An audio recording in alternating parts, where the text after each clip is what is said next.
Welcome everyone. Public corporations. So far in the business organizations, we learn about the sole traders, partnership, private limited company, public limited companies. So public corporation is another type of business organization. The ownership of this business belongs to the government, right? That's the main thing. So here we're going to talk about the mainly features of the public corporations and ownership, control, and source of finance, and how the profits of the public corporations, how they who they belong to, and everything, and also understand the reasons and the for and against the public ownership, good and bad side, limitations, and also the nature and the reasons of the privatization. This is the main topic we are going to discuss today. Really important topic, public corporations. Like so far, go through the syllabus. Normally, the sections was not that much. We can't see that much of test past paper questions were there from public corporation. But it's very important because on the type of business organization, public corporation have a very significant influence because a lot of countries, they have public corporations, the state-owned businesses, right? So normally, I guess in most countries around the world, some business activities undertaken by the government and control organizations. They are not owned by individuals and often have different objectives. In many countries, public services such as healthcare, transport, education are provided by public corporation. Others, commercial goods and services such as banking, oil production, energy are also provided, right? We'll see some examples. So normally in my handout, so I'll have actually describe everything like a shortened form. The public organizations, the public corporations, the business organization owned by the state organization, the government. So you can see here the public corporations, the business organization owned and controlled by the government, we call public corporation. So public corporation, there are certain features, 6 features you can find out in the public corporations. Normally it's a 100% state-owned business, state-owned business, government appoint people who run the business organization. And the secondly, created by the law. So act of parliament is there, normally created by some act of parliament, and also business organizations are incorporated. If a state separate legal identity there from the owners. For example, a public corporation might be owned by, let's say, a minister, minister something. So imagine like it can be president something. So incorporation thing is there is a legal personality, and state funded, mainly money coming from the tax, that is state funded means the treasury department, the treasury, they provide the money to maintain the office for the rental, sometimes salaries and wages of the people, state funded. Fifth one, provided by public services. Most of the welfare activities are going on from the public services, like NHS UK, Air India. And also public accountability. The accountability goes to vested in the public, like they have the accountable to the parliament. Parliament represents the public, common general public represented by the parliamentarian. The parliament always asking questions regarding that. They are auditing everything. Accountability goes to the parliament. Right. So mainly, public sector is a part of the state and deals with the delivery of goods and services by the and for the government with the national, regional law, local law, municipal council. There are, I guess, examples you can see of public sector activity, ranging from delivering social security, administering urban planning, and national defense. There are so many examples are there. So let's go to the some case study regarding the public sector. This is I'm taking from the textbook, the Ugandan National Water Supply and Sewerage Corporation. You can see this is water and sewerage service in Uganda, like many other countries, the world, are supplied by a government-owned organization. The Ugandan National Water and Sewerage Corporation, NWCSC, owned 100% by the Ugandan government. Its mission is to sustainably and equitably provide the cost-effective quality water and sewerage services, right? Also services to the delight of the stakeholders while conserving the environment. This organization run by board of directors, which is accountable to the government minister. NWSC has enjoyed successful period in the recent years. Its turnover 2017 was UGX 320 billion, and NWSC now has a presence of 218 towns in Uganda, and large increase from the 24 towns in 2011. right? And then increase the account holders from 58,000 to 60 in 1998 to 530,000 in 2000. It's like a similar Sri Lanka, like a water board. So they're also like a government-owned business. So we're providing drinking water because of them, right? So water board, everything is really important. Electricity board, water board, like looks like Sri Lanka. We have we also have an organization like that, similar to NWS Uganda, National Water and Sewerage Corporations here. They increase the number of accounts holders. That is, if you have you have to pay water bill to the government, right? Because they're providing that water, electricity. So the Uganda, it was increased to 58,000 to 530,000. So in 1998, it took 36 staff to make 1,000 connections. In 2007, it reduced to 6 staff per 1,000 connections. The productivity improved. NWSC committed to provide the good quality customer services. It aims to supply enjoy everyone with a clean, safe water within 200 meters of all towns and urban centers. 78% covering like that. And it has linked with the customers local communicate to the NWSC water communication clubs and websites say that the customer is the reason we exist. We do everything and the delight of as a mission, because everything we do, according to the annual survey carried out by NWSC, 90% of the customers are satisfied with their service provided. You can see now there's a nice picture of the Uganda, the country, how they are providing this water. Mainly it's African country community. You can see provision of water. Sometimes the access to clear water is a very challenging for some African countries. But Uganda, they achieve that challenge by using the government resources. They actually distribute the water to the 218 countries in the Uganda. So it's a lot of more than 500,000, but 530,000 families are getting their satisfaction. So normally they're asking 3 questions: who owns and runs the Ugandan National Water Sewerage Corporation? By the Ugandan government. It's run by the government officials. Suggest what is the objective of the NWS. The NWS to provide clean water, not to earn profit. Why? Social welfare, because without water people can't survive. So what is the main objective would be human welfare, right? Not the environmental welfare. It's mainly humanitarian activity project, clean water. Why do you think government gets involved in such a business ownership? Yes, because some organizations like a private sector, sometimes they reluctant to invest this kind of project. Therefore, government must pioneer, government take steps to actually start this kind of project.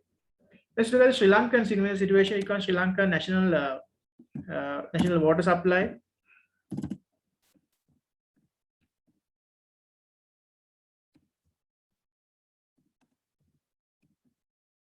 Sri Lanka, we have a government department, National Water Supply and Drainage Board. It's similar to you can see similar to our Ugandan case study. This is a Sri Lankan version. So Sinhala, Tamil, and English versions are there. So this website, you can see online payment systems, everything they have there. So this is a Sri Lankan national logo. So this is a water tank, how they purify. They're taking water from the national reserves. And then one of the most precious mineral resources for all humans. Yes. Is becoming rare day by day. You can see what they're doing. The projects. A world without water could never be imagined. Right? Supplying public relations. The current projects. Look at the projects in progress. If you go to their projects in progress, you can find out what are the projects they are going to do. Like mainly, they are, you can see water purification projects, and you can see small and medium water supply projects, large scale water supply projects. And also foreign funded large scale water supply projects, tsunami affected area water supply situation project, sanitation projects, large scale sewerage projects, like this. So small and medium projects are there. So you can see this are Sri Lankan district, Matale, Kandy, Nuwara, small projects are there, Polonnaru, Anuradhapura. Especially this area, there are, you can see the amount of beneficiary, number of beneficiaries we can see here, like 15,000, 130,000, like that. So different families are beneficial from this thing. The estimated cost in rupees and expected at the end of the 2010, like that. You can see the projects, everything, and yeah, so like that. So this is important. Like you see, like Sri Lankan national water supply. This is the main thing. The media, you can see, like mainly there are photo gallery. If you go to the photo gallery, you can find out this is the Sri Lankan ownership. You can see the minister and the deputy minister. They assume duties. Sri Lankan, all that member of parliaments, right? So these are the member of parliament, how they actually assume duties. Sri Lanka as a government-owned business, you can see how they're assuming duties, right? This is a former government, not recently taken one. So like there's a government, when the government changes, these leaders also change. Ministers, deputy ministers, and these are the people who are working in the water board, like that. So this kind of a like an organization, that's why they are providing mainly state-owned business, government-owned business organization, and they are doing different projects. Because of them only, like water, you can see the water supply, Western province, central, Western, central, different areas, different districts, how these projects are going on. So water tanks they are making, reservoirs they actually intake this, for example, different Sri Lanka, we have plenty of water reserves are there. So we are taking the water out of it, and their purification plant is there, add the chlorines to it, and then after that they're going to distribute through their national grid. Can district, this goes like that. You can see different Nuerelia district, this goes like that. You can see the clean, they are taking the water from the reservoirs and they have to clean it, purify, because this is not drinking condition. You have to make it to drinking conditions by adding this mineral water. Then purification point is there. Like this is a central province, how it goes. Like that, every province there are state, there are projects goes like that. So it's providing like immense, very important projects that are going on. This National Water Board, their vision to be the most prestigious utility organization in Sri Lanka through the technological and service excellence. Mission needs to serve the nation by providing sustainable water and sanitation, right? Solutions to ensuring the total user satisfaction. So organization structure, if you go to the organization structure of this government, organization is a government body. So chairman and the board of director is there normally. They also actually reported to the state minister of this thing, that's in parliament, owned by the government. And then board of director, after that chairman and the board of directors, political appointment. You can see board of directors consists of the chairman, vice chairman, working director, board member, 1, 2, 3, 4, and secretary. And then after senior management goes like that: general manager, additional general managers, deputy general managers, deputy general manager working as a project directors, like that. This is how they're working, the hierarchy of the business organization going on. General manager, after that additional general managers, HR, finance, Western province, southern is southern in an Eastern province, Northern province and Central province. Incorporation services, corporate services, like for business organization, like they need sometimes factories, they need more water, like that. And sewerage system, water and sewerage, and also water supply projects, like that. Planning, there are certain, it's a big organization, hierarchy. And after general manager, additional DGM is there, deputy general manager. After deputy general manager, assistant AGMs are there, assistant general managers are there. That's how the organization structure hierarchy goes on. And then after assistant general managers, then you can see other project engineers and mainly managers, supervisors, and laborers, like that. So hierarchy will be moving like that. So this department might have about more than 50,000, 60,000 workers are there in all over the island, because it's a huge organization. Like mainly water is an essential item for human survival, right? So everything, the advisory and the decision making, everything comes on the Minister of Water Supply and everything. The state minister is there in order to run this organization. So that is Sri Lankan situation. So you can see the media, projects, everything you can find out. The same situation like this Ugandan case study, right? So next one, the features of public organization. As I told you, these features, there are main 5 features are there of the public corporation, not like a private limited company. This is actually acted by state-owned and created by Act of Parliament, right? Act of Parliament is there. When you're registering a company, we know we need the AOA and MOA. We can go to the company register and we can register it. But here, we need the Act of Parliament is there. From then only, then they are forming this institution, and then it's incorporated, state funded, providing public services, and they're accountable to public. So these things we can explain here. You can see the same thing, same point: state-owned, created by law, is incorporated, state funded, provide public services, and public accountability, right? You should know the features of the public corporations. Then you are moving into the next level. the case study, you can see another case study called the SNFC Group. SNFC Group, this is another, I can see like a railway system. I can see the SNFC Group is a global company that provides passenger and freight transport services. It consists of the three enterprises, SNFC, SNFC Raseo, and SNFC Mobility. SNFC Raseo is France state-owned railway company, and under French law, SNFC Raseo is an establishment, public, industrial, commercial, and public service company with a commercial and industrial mission owned by the French state. So its mission is to provide the nationwide rail network. So when they committed their customers to satisfy their make social use, transportation also another important thing. Not only water supply, transportation also like that. Like that, for example, subjects you can see transportation, education, health, water supply, land, housing, sports. Like these are the main topics that normally Sri Lankan, like every government actually they have these ministers, cabinet ministers, state ministers are there, youth affairs, protection of the wildlife. These are the main things, like sport minister is there, finance minister, defense minister, right? Health minister. These days, I think health minister's job is really important because of these pandemic conditions. So like that, they're asking you this example, describe the three features of public corporation. Here you can see it is owned by the government, so it's mentioned there in the case study. And also it's operate with the public welfare motive. Motivation is there, is state-owned, state-funded, which are things created by law, state-owned, incorporated, and state-funded, in providing public service such as transportation. These are the main three features you can find out from the case study, three features of public corporation. And he's asking who will take financial responsibility of the losses made by. So in 2016, the company creates some losses most of the time because in governments, state finance, state-funded business organization, most of the state finance organizations are loss-making because their main motivation is the welfare. Therefore, they are actually different from commercial objective, like a profit, like maximizing objective. They wanted to make some sufficient profit is enough, like survival is their main objective. Providing the service is the number one ultimate objective, but that's why it's main problem this organization in order to run, there are so many difficulties they are faced by the government of lack of financial capital. So who is responsible for this?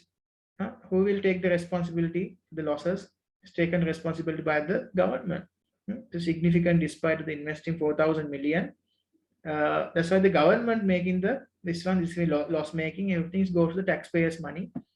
Loss will be there, and then this government has to take the responsibility there. Right? So these are the main features we talk about, fixed features of public limited corporation and how it applies. Right.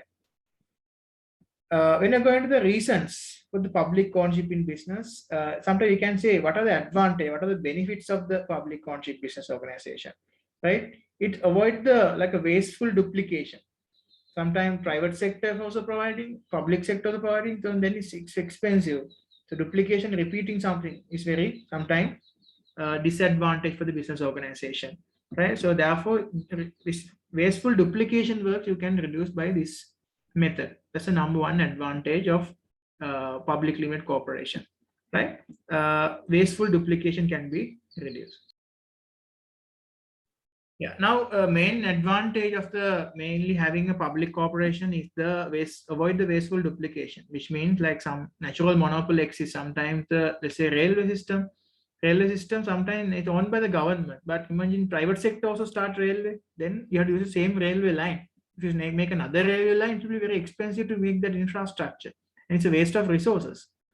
Like two more water companies build their own pipe system, whatever, to distribute the water.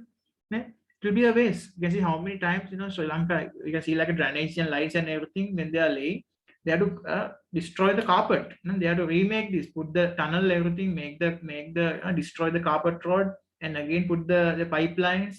So how many times? Imagine if the country needs two companies, then destroy entire road system have to destroy. Right? Again, you have to put the water lines and everything and the pipe payments and everything. So it's very expensive process, wasteful duplication we have to avoid. Therefore, it is really important to have one accounting, one ministry or one department is important. And maintain the control of the strategic industries. For example, imagine like a defense.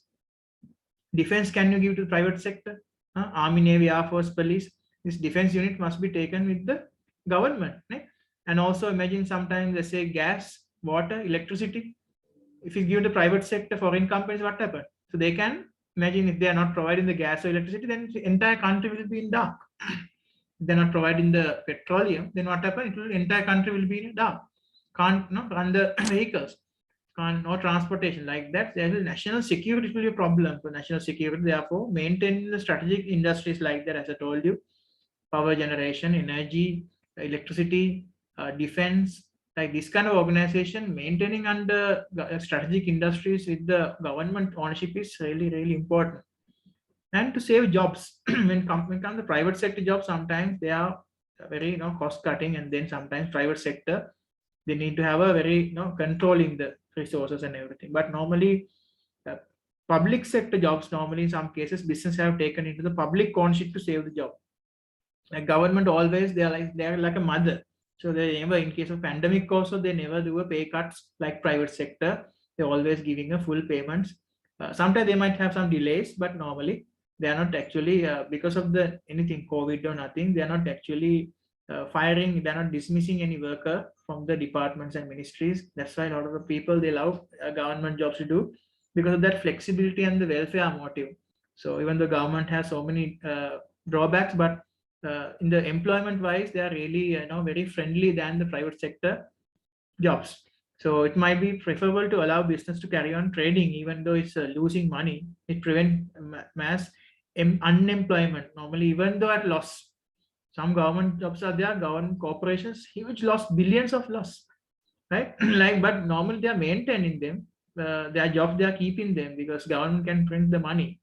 So they have treasury department. So somehow they manage, they survive, their families, their employments, everything they secure. They are not not letting the people unemployed.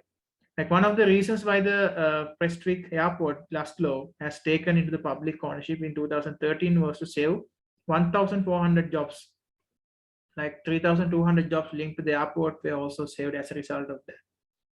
Right? And fill the gaps left by the private sector. Sometimes private sector, they are not actually involving in anything which is not profitable, unprofitable section. Therefore, the government organization has to fill the gaps of left by the private sector. For example, let's say it's the Ministry of Sports and Youth Affairs. You can see right now they are making Sri Lanka Minister of Youth and Sports. You can see Sri Lanka. She's the one of the best music vocalist in Sri Lanka, Yohani, and wishing her. And then after that, you can see the sports, athletics, cricket, basketball, badminton, carom. They are doing youth development vision, empower the youth generation. You can see mission, build up the youth generation, endowed with the skills and groom personality like that. This is their projects going on currently. Minister Namal Rajapaksa, and then State Minister Mr. Amit Tenuka Gamage, like that. Is a state-owned organization because the ownership goes to you can see the minister is right now is a leadership vested with the Minister of Sports, Youth Affairs, Honorable Namal Rajapaksa. You can see Sri Lankan record recently, sprinter, gold medal in 1,500, 5,000 gold medalists like that, everything, Sri Lanka, rugby, everything. So it's a huge organization. You can see the organization, everything, the projects, everything they have done. The Sri Lankan sports, Sri Lankan facilities providing equipment, gym equipment. You can see different sports. It can be water sports. You can see like Arugambe water sports. You can see like hockey teams, netball teams. Sri Lankan ancient sports like this kind of ancient sports like like Angampura, this kind of thing. So they are promoting not only this international sport, even domestic sports also they have to promote as a sports ministry. So that's why private sector not actually it like to involve in this kind of things because it's not profitable. It's only welfare motive. It's only welfare motive. That's why the Minister of Sports is a very good example. Is providing filling the gaps left by the private sector. Sometimes they're involved in private sector by offering them for sponsorships opportunities. For example, if government can't actually provide all the facilities monetary to some team, for example, Sri Lankan cricket, very famous Sri Lankan cricket sponsored by a private sector company, Dialog. So they are the main sponsor of Sri Lankan cricket, like that. Because why? Government, the state ministry can't actually, they don't have enough financial resources to actually sponsoring a entire team, to give the best coaches, to give their supplements, to give their, all that, facilities. Sri Lankan cricket board is there, but mainly the Minister of Sports, everything they are getting, the even sponsorships also they are taking from the private sector in order to support and facilitate those players and the games. That's why. And also serve unprofitable regions. Serve unprofitable regions. Yeah, sometimes, not only Colombo, outside the Colombo, other countries also, not like the capital, outside the capital, there are very underdeveloped areas are there. Rural areas we call. Those rural areas also must be taken care of the government, because always what happen, always the best thing goes to the capital cities like India. Always Mumbai, Delhi, Bangalore, these are very highly developed cities, and even Sri Lanka is still Colombo highly developed. They take the Pakistan, Karachi was highly developed. Take the Dubai, the Abu Dhabi, right? Sharjah, those are developed cities. But if you take even Qatar, Doha, the Qatar was developed, but there are some outside the city. There are some other under rural areas are there. So the government has to take care of everyone like a mother, like a father. You have to take an entire population. You have to take care of well, right? If there are schools, you have to give the all facilities for the entire school systems. Sports systems also like that must be whole areas. Like India is a big country, like that every country, every province, every states, you have to make these development projects. That's why national goal. Because if you provide these facilities only, then we can find out the gems from those areas. To serve unprofitable regions is very important.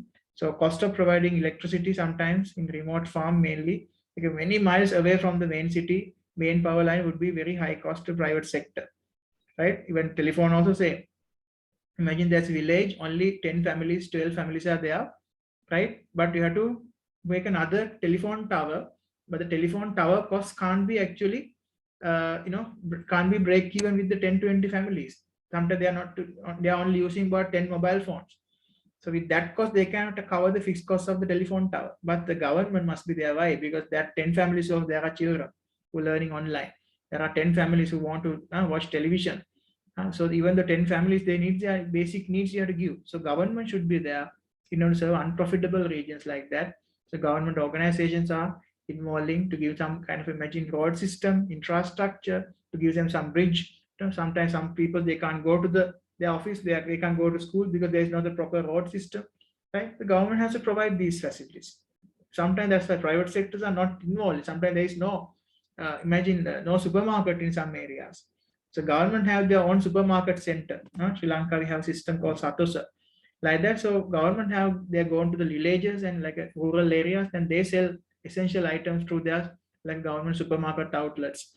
Like that, every country, there are some government mechanism is there like that. This is the main reason why we need government, right? This is the very important to avoid wasteful duplication, to maintain control of the strategic industries, and to save jobs and fill the gaps left by the private sector and serve unprofitable regions. We need the government, right? This is the main importance of the thing, right? So mainly, this is the today lesson. What we learn mainly the features of the private sector organization and the why we need the government ownership business, reason for the public ownership in the business organization, right? So this is the main point that we'll discuss from today's session, right? So here we go again, another new topic. Reasons against the public ownership. You should know the reasons for and against. Okay, Leo, can you read this part? Reasons against the public ownership. Leeway, can you read that part? Sir, read from where? Yeah. Sir, I read from cost to government, right? Yes, please.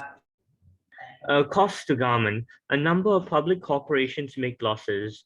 These losses have to be met by the taxpayer. For example, in activity 1 above, SNCF, the French rail transport provider, made a loss of 2,176 million in 2015. If losses get bigger and more frequent, taxpayers might object to the financial burden.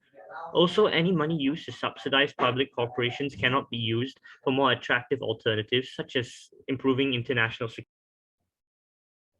Yeah, Uh, yeah, very so good. should I read inefficiency? Yeah, sure. Inefficiency. Okay. Inefficiency. Public corporations are often criticized for their low productivity and inefficiency. For example, public sector rail providers are often criticized for poor reliability and regular lateness of trains. The cause for such inefficiency is often blamed on a lack of competition, the absence of profit as an objective, and the knowledge that uh, They cannot go. they cannot go bust because losses will be met by the government. Yeah. Okay. Please, political interference also. Political interference. Public corporations often suffer owing to government interference. This may occur because different governments have different views about the way public corporations should cooperate. As a result, corporations are subject to policy changes every time a new government is elected. For example, a new government may decide that public corporations should raise prices to generate more revenue. Difficult to control. Yeah. Some public corporations are very large. They may employ many thousands of workers spread across a wide geographical area and own huge quantities of physical assets. This might make it difficult to coordinate different parts of the business and run it effectively. For example, the NHS in the United Kingdom employs 1.5 million people. It is one of the biggest employers in the world with such a large workforce and so many different operational locations. Managing the organization can be very challenging. Okay, very good. Thank you. Good reading. So mainly, you can find out we found different four disadvantages of the having national organizations, public ownership. Most of the economies nowadays actually they are criticizing the government because of they are taking major disadvantage. Even though we need government organizations, there are 6 features why we can say we need government. Like avoid wasteful duplication, control strategic industries. Number 3, save jobs. Number 4, fill the gaps of the private sector, and number 5, serve unprofitable region. But there are some drawbacks of this case study. For example, if you use the government sector, so now normally cost to the government, sometimes it's adding some because some organization not making zero, right? Always losses only. For example, some ministry, for example, let's say Ministry of Sports, they don't have any revenue generation projects. It's only actually selling mainly expenditures only, like athletics, right? Cricket, everything, right? Basketball, badminton, carom. So all these events, they have to spend money, right? Giving the sponsorships and everything. That's why they are not generating any revenue, only expenditures only like that. So this is important. That's why like organizations is costly to the government. That's why sometimes now they are going to a concept like privatization, right? They're giving like a government as like a watchdog, and then they're giving the trade liberalization, and they're giving like a more opportunities for private sectors. Okay, you can come and please administration this, will be there as a watchdog like that. So it's a costly to the government to give in this thing, because like you can see railway system in France make a 2.1 billion euro loss. Like in Sri Lanka, we have plenty of examples are there, like how much of losses they are making, like even electricity board, water board, petroleum corporation, all these companies are loss making industries, right? So which is a huge burden to the taxpayers money. So that's why still the systematically, the private sector businesses are still surviving because they are making profits, but government because of their welfare motive. So they are sometimes providing these services at very low cost. For example, Sri Lankan Railway, their cost is really low, right? They are providing their services like a free of charge, almost free of charge. Like sometimes hospitals in Sri Lanka free of charge, right? Education system free of charge, Sri Lanka, like until universities free of charge, right? Free education, free healthcare system. So government, imagine how much cost they had to be incurred for these things, to supplies and everything, for education, for the payments done by the teachers, lecturers, professors, and also for the healthcare systems. Yeah, all the medication, sometimes some patients, some surgeries, they have millions of money they have to spend like that. These systems is very difficult for the government organization, but however they bear it because they can, right? That's why you call government, because the taxpayers money sometimes is not enough, but somehow they even making a deficit, the government must be maintaining this thing because of welfare economics. And inefficiencies, so most of the people criticizing government because they're ineffective and inefficiency, because normally If you compare it to the private sector and the government sector, always government sector is inefficient in terms of the cost. Inefficiency means we are talking about mainly how much they are spending for projects. Specifically, for example, if we talk about the project costs, sometimes for opening ceremonies and sometimes unnecessary costs, they are spending more money, like, you know, different private sector, they don't have this kind of unnecessary expenses. So this kind of things are, they are inefficient. Sometimes leaders are inefficient, right? The political, sometimes because leadership is sometimes not trained enough, they don't have the proper knowledge sometimes to run this organization, because they just come from the political parties and they become politicians, and then they are going to the head of the organization. Sometimes they don't have enough capacity to run this organization, and they let this organization to very ineffective, inefficient organization. Sometimes more profitable organizations, some they make into unprofitable business organization. This is another thing, right? Causes such inefficiencies like a blame by the lack of competition, and absence of profit is an objective of the knowledge of they cannot go. Like some organization, they criticize their poor reliability and regular lateness of trains, like that. These inefficiencies are there. We talk about the private sector banks and public sector bank. This we can see the differences. Sometimes transportation, private sector transport and public sector transport, we can see, especially, you know, like a lateness of the train, not scheduling like a time. They are not following certain times. This just rules and regulations only. These inefficiencies are there. And also the public interference, political interference is very high. Political interference, actually, I can taken into the like a 3-dimension and explain my whiteboard. Political interference we can divide into 3. We call it this term, the Singapore actually introduced this called MPH. So M stands for meritocracy. Meritocracy means a lot of political families, they are actually introducing their people into the business. For example, if you become the president, maybe the minister of some organization, and then after that other positions goes to their children and their and the spouse and the relatives and everything, sisters, brothers. It's become like a family business after all. Therefore, the meritocracy is not there in some countries. For example, if you take the example like a Singapore, we don't have this meritocracy system. But most of the developing country, one criticism coming is the meritocracy problem, that is the giving the opportunities for only family members, right? Only family members. That's the meritocracy problem. And P stand for number 2. We can see pragmatism. Pragmatism is another problem. Singapore having actually this thing, that is pragmatism means they are always very effective and efficient. Whatever the method, for example, it's simply we can say whether it is a cat is, we can say white or black, we don't care. If it actually catches the rat, no problem. Let me use the method, practical aspect use. Don't always stick to the bureaucratic rules and regulations, because of this government always in the lack of efficiency is there, because of so many paperwork, approval, decisions, and take long time. So pragmatism means be practical. Be more practical, use the most suitable method at that time, right? Whatever it is, that's why I told you, even the cat is black or white, we don't care.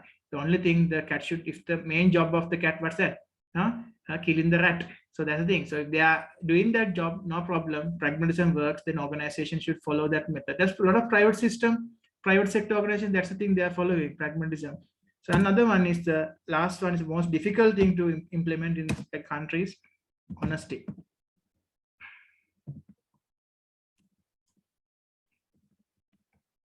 Honesty is important because a lot of corruption is there in most of the government, right? You can see like recently also, I think a couple of hours ago, right? You can see now Panama Papers and the Pandora Papers, those I think you might be heard about these things. This like a lot of politicians, sometimes Sri Lankans also involved.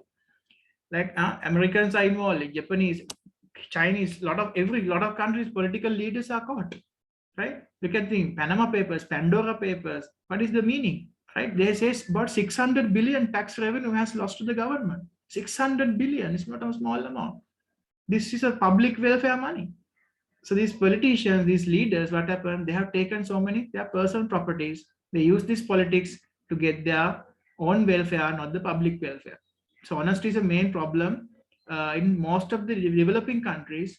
Having the lack of honesty, this is the main problem for those countries. So meritocracy, pragmatism, honesty. This is the main problems we have with the government organization: meritocracy problem, pragmatism problem, and honesty problems. They don't have this thing in most of the countries. That's why country cannot develop. But look at the example of Singapore, the Lee Kuan Yew's concept. He actually have everything like MPH concept they are following, and now those countries are came to development level, right? That's the thing. Political interference. You're talking that political interference should be stopped, because that meritocracy problem, honesty problem, pragmatism problem, everything we can resolve by political interference if you can reduce. And difficult to control. Sometimes public organizations are very large, imagine like island wide, right? Everywhere you have circuit bungalows, peoples, even like imagine wildlife authority, there is no one to control, right? So they don't know, people can come anytime, they can go anytime, they can sometimes personal things they are doing during office hours. Sometimes they are very lack of reaction for emergencies when people calling for them to come, for example, elephant attack or something. Sometimes people are going there after the everything, they destroy. Like a fire brigade will move to situation after fire spread to everywhere, like that. So inefficiency and difficult to control because of the large organization. These are large bodies. That's a thing, but it's a problem of management. If you have true management, true leadership, I think this organization, this government problems can be sorted out, and any country can make a very good country. You can see these qualities are there nowadays in China, in Russia, in USA. These countries actually, you can see from the they are really good in honest politicians, right? No pragmatism, you can see and also no meritocracy. They are giving for the good people, qualified people. Some countries, imagine the country like Canada, you can see some politicians are there, all their cabinet ministers are qualified, right? For example, Minister of Agriculture is a farmer, agriculture qualified person. Minister of Health System is a doctor, he's a specialist doctor who knows about this thing, and also like that, everything. That's the thing. Everyone should be educated, must have that knowledge and ability to run an organization. That is important, right? But the problems in most of the developing countries is, that's the thing, the meritocracy problems, and generation to generation they are moving this power like that. There are so many, if we talk about the government cooperation, there are so many political stories we can see. So these are the main things. So we talk about today next topic, actually privatization. Mainly I talk about the main 3 topics. The features of public sector. We talk about there are main 6 features of public sector: state-owned, created by law, incorporated, state-funded, providing public services, and public accountability. And moreover, we talk about the need for the reasons why public sector ownership must be there, benefits or advantages. We talk about 5 benefits. It avoids the wasteful duplication. It maintains the control of strategic industries and saving jobs, and fill the gaps left by the private sector. And also, public corporations serve unprofitable regions.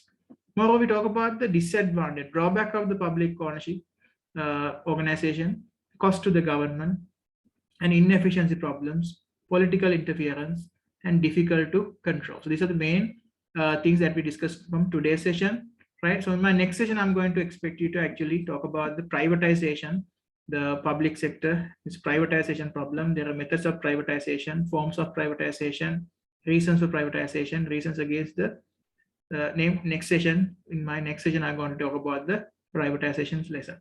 From that, I'm going to end up my today's session. Thank you very much. Be in touch. Thank you very much. Bye.